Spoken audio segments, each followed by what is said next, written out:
Okay, hello all you people out there. This is Michael of the 2.5 Stooges, and this is Harry Potter and the Sorcerer's Stone, or the Philosopher's Stone, or whatever you want to call it. So anyway, in the last part, we have gotten up to Defense Against the Dark Arts class with Professor Pearl, and in this part we have this Flipendo challenge thing that we gotta deal with.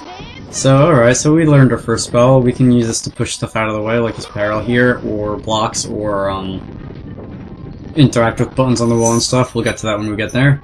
Alright, so down here, if you turn right at the forked path, you can see the button on the wall, and when you walk into the room, you can see Professor Pearl, and he explains it to you.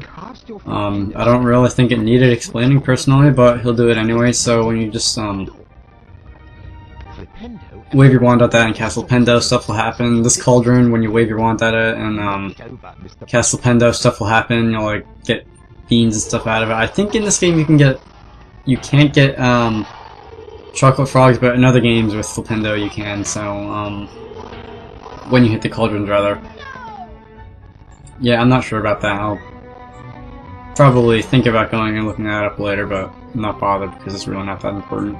Anyway, when you hit the button, that wall panel still down, you can go through, you can come over this way, cross this bridge, and, alright, run faster, Harry, please. Alright, so you see this, cauldron that you can get stuff from, and you see another switch on the wall. Alright, let's see what this does. When you hit that switch, this bridge will turn, and the gate will go up, and you can progress onwards. So simply go down the ledge over by there, but you can also go and kind of jump over this platform here onto the floor below where you see the grate and stuff, and you can kind of just walk back out through a secret passageway here. I'll show it here. Yeah, when you come over, I think here? No, oh, I see it. This thing here, yeah, kind of in the wall. You can come over here and this thing will open up, and you can also come back out by that way. So, I thought that was interesting that they even thought of doing that.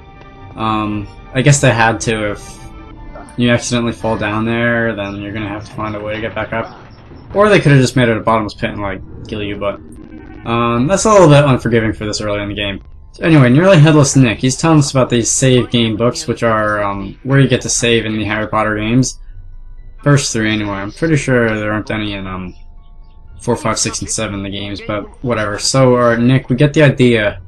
Like, yeah, when you die, you revert to the save point. When you restart the game, you revert to the save point. It's not that complicated. You can also... Your game is also kind of automatically saved when you enter an area like the, one of the spell challenges. So, if you're playing and you enter a challenge and then you say, okay, enough for today, I'm gonna go do something else, and then you turn the game off, then when you turn the game on again, you'll just restart from the beginning of the challenge again. Alright, so hitting both those switches on the walls, this door is going to open. You can come up here, and I could have sworn there was like a vase or something you could smash and get a bean out over in that corner, but I could be thinking of somewhere else. Yeah, I know where I was thinking of. That's some time later in the game. Oh, well, why did I even say that? That's completely random detail. So anyway, when you hit all those 3 switches, this wall will open up. You can get this challenge star. Getting challenge stars doesn't really do anything for you in this game. Actually, no, yeah, it kind of does, because you get house points depending on how many challenge stars you got at the end of the game. Now we get our first encounter with a wooden block that has that little swirly thing on it that you can push out of the way with Flipendo. You can just move this over here, climb up on it, and we have ourselves a new ledge that we can use to navigate this place. Alright, we'll do the same thing over here, climb up on it, through this archway door thing, and yeah, that vase, that's actually what I was thinking of earlier when I said there was probably a vase or something that you could smash, but there wasn't. Don't ask, I don't know why I thought of that in the first place. So, completely random save book, I'm gonna run into it anyway, because it's just in the way and I don't feel like walking around it. This purple stuff down there, you might have noticed it when I was kind of looking over the edge. If you fall down into that, that would be the bottomless pit in this game. You will die It's kind of annoying because the controls aren't really good and they're relatively easy to fall into. I guess it's a good thing that that save book was just right there. And I ran into it because I wasn't thinking of avoiding it or anything. Whoa, camera, did anyone else see that? Like, a full screen view of the wall or something like that? Anyway, up here in this wall, semi-hidden, is another challenge star. Pick it up. A couple beans. And... alright, going through here where we're supposed to go. Knocking this out of the way. Sorry if you heard a slight blip in the commentary, I just sneezed and I'm probably going to edit that out. Alright, so now, when you hit that switch in the wall, this little platform will start moving towards you. You have to time yourself and jump on it. If you don't do it properly, you'll fall and die, and that's annoying. Alright, let's wait until we get a little closer and jump across, yeah. Jump this one, whoa, I almost thought I missed there. Alright, hit this switch in the wall. Get a good running jump. Whoa, no. Yeah, that's what happens when you fall. Okay, I guess I'm gonna edit this then. Wonder if I should keep a death counter in this playthrough. Like I was doing with me and Brian in Galaxy. And nah, that's kind of a lot of effort and there's no real point in counting that anyway. Alright, so anyway, returning here, jumping through the door like I was supposed to and not falling. You can get a couple beans there. Was there a challenge star there? I was just like looking at it like 2 seconds ago and already forgot if there was a challenge star or not there. Anyway, so hit this switch, this platform will start moving. You can jump onto it. This in the wall, you see this nice tall wooden block that you can knock aside. Let's see, the angle's too sharp, I didn't get it. Let's see that again. Can I jump real quick? No, never mind. Don't want to risk it. I don't really want to fall off again and die. Alright, come on. You can move faster than that, please. I don't have all day. Or maybe I do. Alright, so here there's definitely a channel star. You can pick that up. A couple striped and blue beans that you can pick up too. The beans are really not that important in this game, but I don't know, you probably do want to collect them because there is a certain fun reward that you get at the end for collecting them. And of course, sometimes Fred and George pop up and ask you for a couple for wizard cards and stuff, and that's also kind of important. But there aren't as many beans in this game as there are in other Harry Potter games, I've noticed. Anyway, when's that platform going to come back? Yeah. Let's go. And there aren't any ways to like infinitely farm beans like there are in other games with like a glitch. I haven't discovered any infinite bean glitches like I did in Chamber of Secrets, or there's no chest that'll like refill once with one bean every time you enter the map, or anything like that. Anyway, Potato Head, Gnome. The most annoying enemy in Harry Potter games. Actually, no, that's not true. There's been enemies that have been more annoying than these things, I guess. It's just in this game, once again, the controls are pretty bad, and they're hard to like target and knock away, and they're pretty fast, so they will come up behind you and steal your beans, and I think they do a little bit of damage too. Not very much. Anyway, yeah, okay, so that's all three of them knocked over. You can go through that door that's just opened up, pick up the challenge star first, you probably want it. You can smash these and pick up one bean. Also with the gnomes, sometimes it seems like if you cast Flipendo at them, it doesn't register, and they don't get hit even if you hit them full in the face. I don't know if that's just my computer glitching up or if that's the game. Anyway, so this is the end of the Flipendo challenge. Grill's gonna congratulate you on like doing something that was incredibly easy with or without the back controls.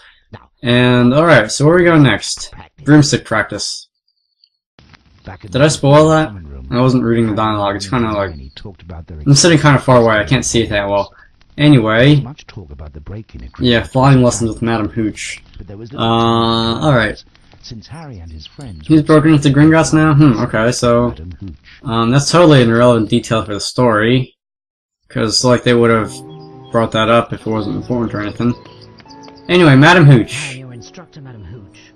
your first lesson, you will fly through magic rings. Alright, so you have to fly through these rings for flying practice. It's pretty basic. The controls for this thing, I think, are like A for speeding up, Z for slowing down, and you move around with the arrow keys. The arrow keys are maps, I don't remember.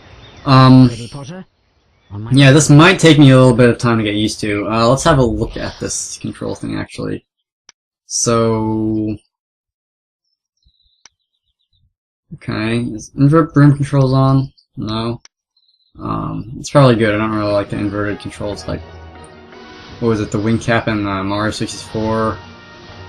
Supposedly like what flying an airplane's like. Anyway, actually, wait, let's try that. I don't know, it might make it easier. Yeah, it looks like Z is for slowing down. So anyway, this first part isn't hard. They get a little more crazy afterwards, like, the rings get smaller, or they're in really weird locations, or they even later start moving around. You might notice in the sidebar that I put the Ghost of a Wizard card as if there's one to collect in here. Actually, if you fly up to kind of the top here and fly out that Hogwarts symbol, it will open up and you can get a wizard card there. Really creative. I never expected to do that in a flying tutorial. Anyway, still just in the controls here. This lesson is on a timer, so you don't want to waste any time. So having wasted like 20 seconds just flying up and getting the wizard card, I think I'll just like waste time, because like the spell lessons, if you do mess up before a certain point, you get to try it again. But if you mess up after a certain point, then it's lights out, and oh well. So what am I doing here? I'm staring at the controls menu and not doing anything. Alright, let's return to the game, shall we? Ooh, look, house points.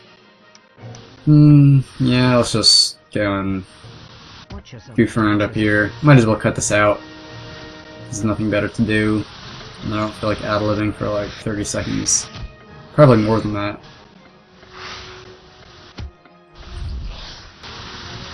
Okay, so we're just flying in circles like an idiot up there. Madam Hooch just called us back now.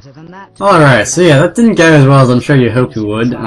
Just losing interest in the rings completely and just screwing around with wizard cards and whatnot. Alright, let's do this for serious this time. So, yeah, I'm flying a little faster than I think I was last time, holding down the, like, A button or something like that, and get this over with. Alright, that's one round. Now for the blue rings, the little ones. Yeah, my god, lag. Did anyone else see that? I don't know if that'll come out in the recording. Alright, so this isn't terribly exciting. This suddenly reminds me of that those guppy levels from Galaxy for some reason, when you have to swim through the rings. I don't know. Anyway, so these yellow rings are kind of up in the air and they're kind of hard to get to because they're all over the place. Still, they're not that bad though. Let's go and finish this loop. Now these are really small rings that are all over the place. They're easy to miss because they're not big. Right at the wall. I suppose it could be easy to like crash into the wall and go flying all over the place instead of like through the ring. Alright, up in the air. Another loop around. This isn't the most interesting thing in the world. I kind of wish this wasn't so long, but whatever. Alright, so I see I've still got half that time left. When you finish a round— oh my god!